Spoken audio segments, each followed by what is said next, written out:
So in relation to deposits, what happens? At all of the Martin & Co offices, when an applicant applies for a property, when they actually become a tenant, they will pay an equivalent of 1 month's rent, plus in our office we take £200.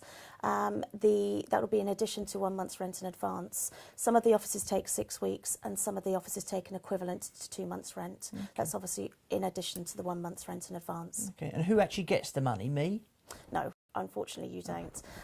The deposit actually will be put with the custodial scheme.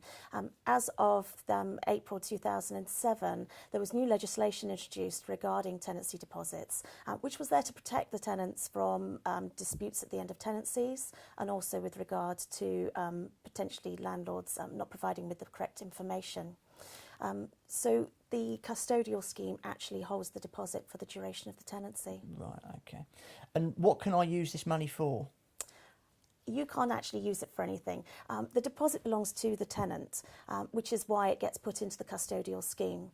At the end of the tenancy, you can, of course, apply to have money deducted from the deposit, but it is a negotiating process between the agent on your behalf and the tenant.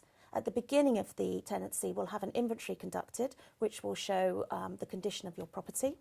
And at the end of the tenancy, we'll have a checkout conducted, which in effect is a spot the difference exercise. And it's from that we will decide what needs to be done to put the property back to the condition it was at the start. So who will decide how much things will cost?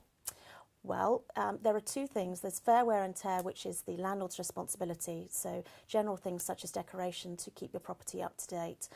Then there will also be damages and dilapidations, and that is actually the tenant's responsibility. We will ask a contractor to quote for the work, and then we will put these quotes to the tenant and negotiate with them to ensure that the maximum work is done to bring your property back. Okay, I mean, this is all very interesting. My mother has a property in Scotland, and we're looking to move her into a home because she's rather old now. Okay. And the question is what to do with the property, and letting it out could be definitely an option for us. So does the deposit sort of set up work in the same way in Scotland? Interesting. It doesn't currently work in the same way. It will be, though. There is new tenancy deposit protection laws coming into Scotland too. It was hoping to be introduced in 2011, but the first scheme is not ready to launch as yet. So we're thinking that it's actually going to be launching in early 2012. Okay. And it will be run in a very similar manner to the England and Wales scheme. But currently they run in the manner that we used to run our deposits in. But I think your mother letting a property would be a really good idea. Yeah, absolutely. Thank you.